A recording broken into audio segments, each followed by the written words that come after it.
आज हम बात करेंगे एक मुख्य उपनिषद केन उपनिषद के बारे में। तो वीडियो पसंद आए तो लाइक करें, सब्सक्राइब करें।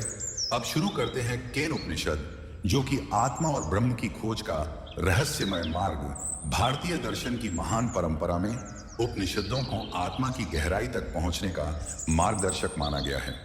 इन उपनिषदों में केन उपनिषद का स्थान अत्यंत विशिष्ट है।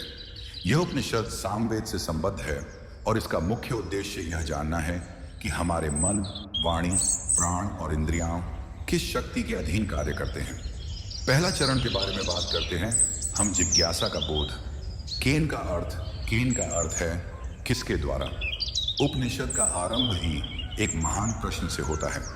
केन इशितम पतति प्रेषितम मनः। यह मन किसकी प्रेरणा से काम करता है। यह प्रश्न दर्शाता है कि बाहरी इंद्रियां चाहे जितनी शक्तिशाली प्रतीत हों, उनके पीछे कोई अदृश्य चेतना है जो उन्हें चलाती है।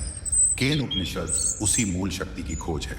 दूसरा चरण के बारे में बात करेंगे हम अब, जो कि है ब्रह्म, जो देखा नहीं जा सकता पर सब कुछ उसी से है।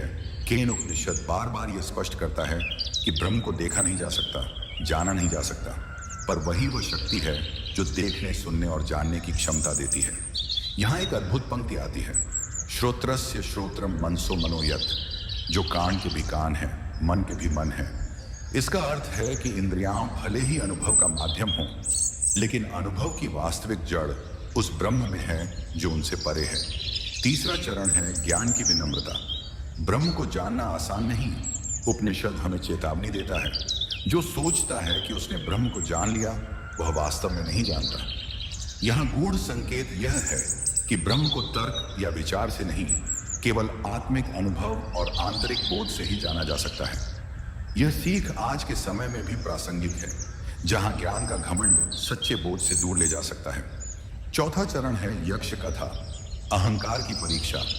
यह उपनिषद एक सुंदर प्रतीकात्मक कथा भी प्रस्तुत करता है। जब देवताओं ने असुरों पर विजय पाई, तब उन्हें गर्व हो गया। तभी एक रहस्यमय यक्ष प्रकट हुआ। अग्नि गया, वह एक तिनका भी नहीं जला पाया। वायु गया, वह तिनके को हिला भी नहीं सका। इंद्र गया, लेकिन यक्ष लुप्त हो गया।